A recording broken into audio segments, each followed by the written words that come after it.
Behind these bars, high fences and walls are people that are considered by the law not fit to be in the community because of the offences they have committed, and are sent to the correctional facility with a setup of rehabilitation. How many of us, when we hear of people that are in prison, judge them and consider them as being bad, and most of us don't even associate with them, including family members? Do we really take time to listen to them and hear their side of the story? There's a saying that says we all deserve a second chance, and many of these inmates are not given that chance. We took time to listen to some of the inmates as they embark on their life stories and circumstances that led them behind bars. Richard Upitap, known as Lappy, and Ger Juleme have been in prison for more than a decade. They have experienced the life behind bars for a long time to its hardest core, and this is what some of them had to say. My name is Richard Upitap, and my huisnaam wat ek geroep is by die huis is Lappy. My name is Ger Juleme. Ek het in Grootfontein groot geraak. Ek is daar gebore. I grew up in the east, in the Maheke region. Soos ek van my ouma af verstaan het, het my pa, my ma baie geslat. Ja, altyd domestic violence, soos die domestic violence, ja. My ma en my pa, hulle drink ook baie. So het my ma vir my gelos, terwyl ek baba is toe hardloop sy Odabi toe. So het ek nou in my ouma se hande groot geraak. I come to Windhoek to Agostinium, and after I didn't finish my school, then I go back. When I still was in that school, grade 8 is there, we committed this crime. Ja, toe het nou my ouma se dokter, dis my auntie, het vir my ook bietjie daar gemors en so aan. So het my ouma vir my gevat, hulle het die plot gekoop, dat ek nou daar gaan bly. So het hy besluit ek moet maar van daar af school gaan. So dit was misschien zo 10 kilo's. Het ik met die voeten alle zo gegaan, wat ik groot geraakt heb. Toen heb ik nou later die verkeerde vrienden gaan gekregen. Ja, toen begin er ook ik. Zo, als ik zeg ik ga school doen, dan ga ik ook in school doen. Ik ga niet hier langs aan, dan kom ik weer terug. Ja, zo heb ik de school zo gelost. Zo gelost, begin er ook, begin er stil. Ja, begin er geld kennen. Ja, op een andere manier. Van, ik moet hem op een andere manier gekend. Misschien werk en geld krijgen. So I was not influenced by family, but by the goodness of trompies, isinyokas, you see, things of the street. Yeah, so the street life entered my life. It was the time I started to drink. It was the time I started to smoke. It was the time I started to socialize. Yeah, so.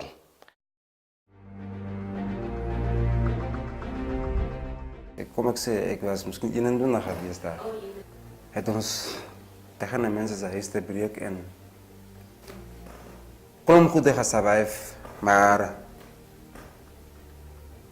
het één dag gekomen. Dat ons daar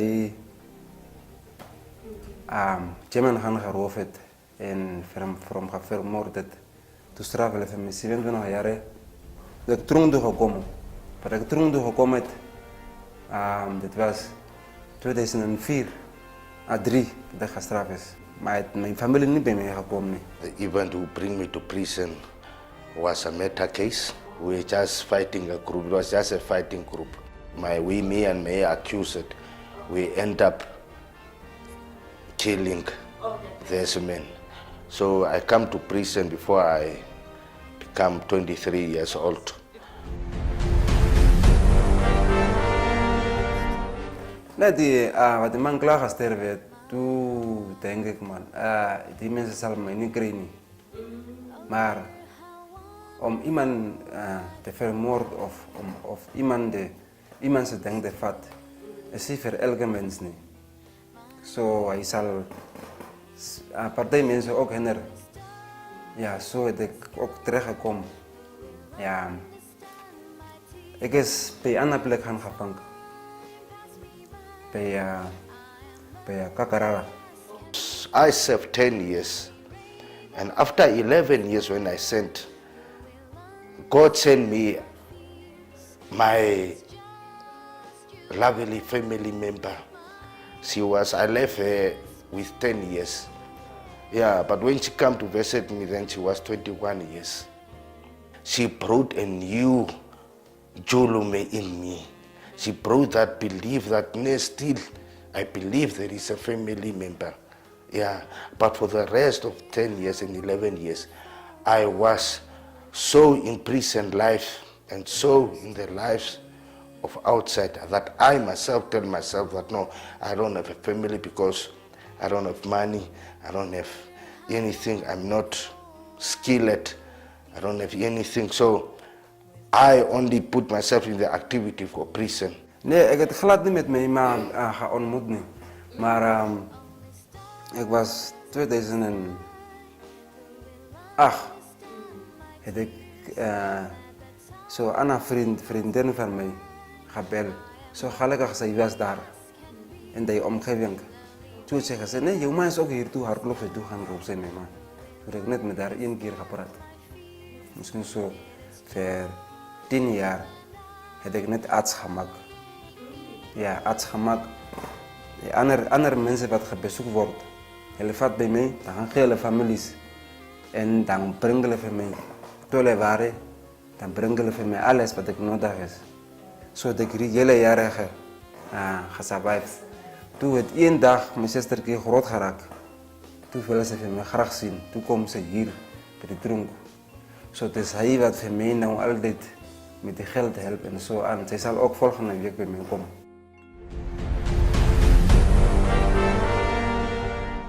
If you think of yourself, then you will see that in prison, I'm on the wrong foot. That's why I ended up in prison. Yeah. So I quote that if you go back to my words, I say 17 years to 45 years.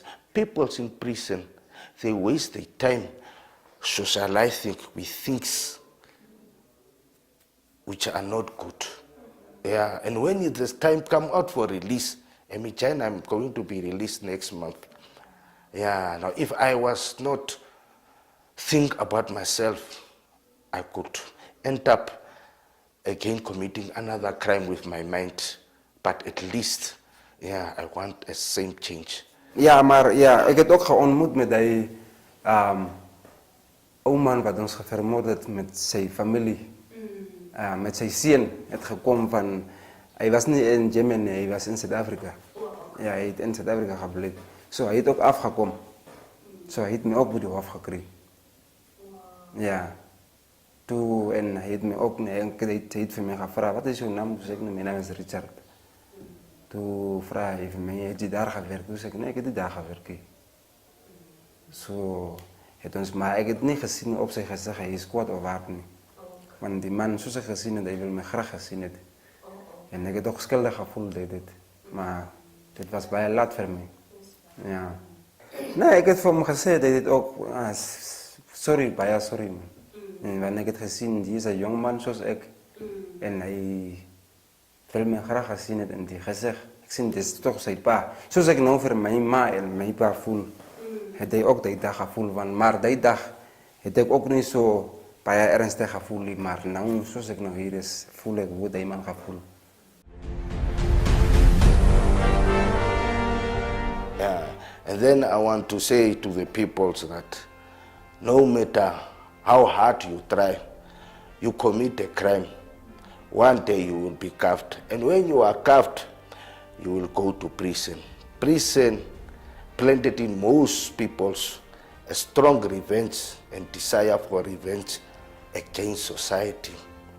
So you will come, you waste your time to plan a revenge against society. So prison cannot be put in the way that is a good thing. Prison is a bet. Let the government, at least for 30 years, to keep that person for 30 years there under, at least let him go and let him be involved in that mass housing projects what they are talking about. Yeah. But at least if he does something for the government for 13 years, then the government knows that, no, this man, at least he let the pipe of water to come where he is. For example, the guys which I'm together in the cell currently, they have 15 years. Yeah, 15 years. Others have 105 years. Now, imagine for those guys, they are strong. They are even stronger than me. They are even stronger than me. Now, imagine if he comes with 22 years and he's 39 like me currently, but he's looking so good. But now you keep him for 30 years, what are you losing? Now, we must not only look on the side of losing, we must also look on the side of winning for our vision of 2030, if we want our government and our peoples in peace. And that's why I ask the government, please, to let these people part and parcel of Harambee, not to keep them just here wasting government resources. Al wat ek wil hê is van die familie af. Dis net nie ek nie. Dis klomp mense hier so wat nie gebesoek word nie. Maar my suster het groot geraak en die mense hulle kom kyk vir my. Want ek het die experience 10 jaar of 12 jaar het ek nie besoek gekry nie. En daar is ander mense wat nog nie hulle se families gesien het. Nou ek soek net van die families af. Hulle moet bietjie kom. Is net nie om te kom en iemand net so geld te gee, dan sal iemand mooi voel nie om vir hom skoene te koop. Ek het vir my skoene self gekoop met my arts. En die een ding is het so lang gebly, maar ons soek tweede kans. Miskien as die government vir ons miskien tweede kans gee. Of besluit, okay, hierdie man maak sulke goed, kom ons vat hom by die regte mense. Is klaar. Die mens voel ook skuldig. En dit is toch niet een goede ding daar nie. Ja, het is niet een goede ding nie. En vir die kinders wat by die gaan is, wat miskien ook die tijd wat ek thuis is gewees het, die kinders wat daar is, nou. En ek verlang ook nie dat hulle ook in sulke dinge ingaan nie. Want die tronk is ook is ja, een mooie plekje. Ja, as iemand miskien vir my so kyk, dan sien hulle, nee, hierdie man lyk mooi en so aan. Ja, maar het is ja, goeie plek vir elke mens nie. Miskien ander manne aanvaar. Tronk is mooi vir hulle, maar die tronk is nie reg vir my nie. We also took some time to speak to Superintendent Anita Fries, who is a social worker at the Windhoek facility, to tell us her experience with the inmates. I am Senior Superintendent Anita Fries, employed as a program officer. By profession, I am a psychological counselor. And being a program officer, I am actually doing some rehabilitative work with the offenders in terms of their behavior. One can say when you deal with offenders, there is actually not much difference in terms of their behavior. But especially if I can differentiate between offenders that have committed murder offenses and the offenders that have committed offenses like this acquisitive offenses like robbery and those ones, you will find that the offenders that have committed murder, in most instances with my interaction with them, they are more remorseful, I can say, compared to the others. In some instances, they are, as much as they are remorseful, you will also find those few that are okay, trying to justify their crime and say, no, mine was just due to the situation that I committed the offense. I had to defend myself in that situation, so I committed the offense. So I'm actually not a criminal type. You will find those ones. You will again find the ones, most of them, that will be like remorseful, that will be like, oh, I actually did an offense, bad thing, I took someone's life. So their interaction with other people depends mostly from the personality of the individual. Sometimes you will really find that some people are genuinely, or might be really, it's just circumstantial that they got sentenced. Although I cannot give a guarantee that they will continue with that similar behavior upon their release. Our interventions target the individuals. When people are sent to corrections, people are being seen as these people that I know they are sent outside, they are taken out of the society because the courts find them not suitable to be in the society. But then after there is this whole labeling that they are bad people, especially when relatives are in prison. Some families, you will find them that they don't want to do anything. Like, it's a shame for our family, but that shouldn't be the case. They are still just human beings that at that moment didn't choose the right, make the right decision. I'm not saying we should give a green light for committing crimes, but also just to understand the person and give necessary support for the change to happen and to be effective. So for it to be effective, it's a collective work that we have to do. We have to stand together as community, corrections, and the offender for the betterment of our own society, because in the end, it's about the society's safety. People are sent to prison for two reasons: to serve their sentence, to be reintegrated. Prison does not change people's behavior, they change their behavior. The only assistance most prisoners afford is time to reflect. One thing is for sure: crime does not pay, and prison is not a place you would want to be. If you know of someone in prison, please do pay them a visit. And when they get out of the facility, let's welcome them back in the community and not make them feel out of place.